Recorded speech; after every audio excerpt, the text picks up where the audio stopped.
Mabuhay, this is Alexi Fernandez from Davao City. A blessed Friday to everyone. A happy rainy days. Maski kusog ang ulan, maski gagloomy ang weather diri sa Davao or maybe entire southern Mindanao area, but still a blessed day to all of us. It is always a happy rainy days.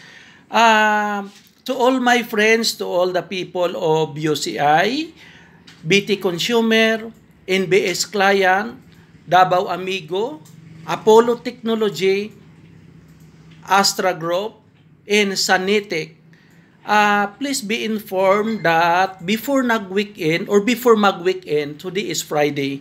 So, nahatag na ako anang na-send sa inyo ha, ang para sa inyo ha. You can check your ATM.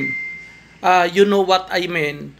So, God bless to all of us. A blessed weekends. And keep safe everyone. Kaya gasigi pa ang ulan. Kusog pa kayong ulan until today. Keep safe to all the Davaoeños and the people in the entire southern Mindanao area. Keep praying everyone. God bless.